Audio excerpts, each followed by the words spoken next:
दोस्तों, भारत की national testing agency ने 3 मई को कराया गया नीट 2026 का एग्जाम रद्द करने का फैसला किया है। इस एग्जाम में 22 लाख से ज्यादा अभ्यर्थी बैठे थे, लेकिन अभी पिछले कुछ दिनों से ये बात बहुत जोरों पर थी और इसकी जांच लगातार चल रही थी कि इस नीट परीक्षा का जो पेपर था वो लीक हो चुका था। याद रखिए, सोशल मीडिया पर और बहुत जगहों पर इस तरह की चैट्स और इस तरह का एक गेस्ट पेपर जो है वो हर जगह सर्कुलेट किया जा रहा था, जिसमें से काफी सारे क्वेश्चंस जो है वो नीट में डायरेक्टली आए। तो ये माना जा रहा था कि ये गेस्ट पेपर जो था, नीट के पेपर में आधे से ज्यादा सवाल इसी गेस्ट पेपर से आए और ये गेस्ट पेपर एग्जामिनेशन के पहले बच्चों को कई कई लाख रुपए में बेचा गया था। एनटीए ने राजस्थान पुलिस के साथ मिलकर इसकी जांच शुरू करी थी, क्योंकि ऐसे लीकेज के बहुत सारे मामले राजस्थान से सामने आए थे।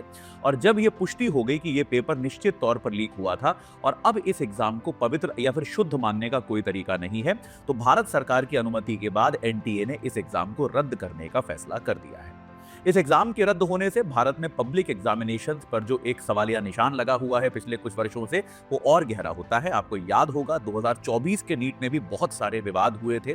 पिछले कुछ वर्षों में यूपीएससी के एग्जाम्स हो, चाहे वो एसएसबी के एग्जाम हो, उन सभी में किसी न किसी तरह का पेपर लीक होना, गलत तरीके से आवेदन किया जाना और इस तरह की प्रॉब्लम्स लगातार चल रही हैं।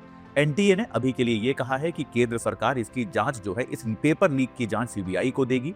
एनटीए ने यह भी कहा है कि जिन अभ्यर्थियों ने अभी तक अप्लाई किया है, उनको किसी दोबारा अप्लाई करने की आवश्यकता नहीं पड़ेगी, कोई दोबारा फीस नहीं देनी पड़ेगी और जो पहले भी उन्होंने फीस दी थी एग्जामिनेशन की, उसको एनटीए रिफंड कर देगा। और ये जो री एग्जाम कराया जाएगा, ये पूरी तरह से एनटीए के अपने पैसे से कराया जाएगा, एनटीए के आंतरिक संसाधनों से कराया जाएगा। याद रखिए, भारत में जो मेरिट का सिस्टम है, वो पब्लिक एग्जामिनेशन पे जो भरोसा लोगों का है, विद्यार्थियों का है, उसके आधार पर टिका हुआ है।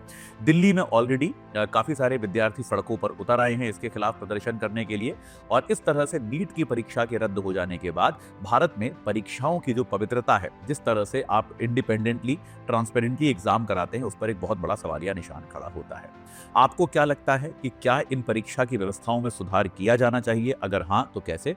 आप मुझे कमेंट सेक्शन के माध्यम से जरूर बताइए।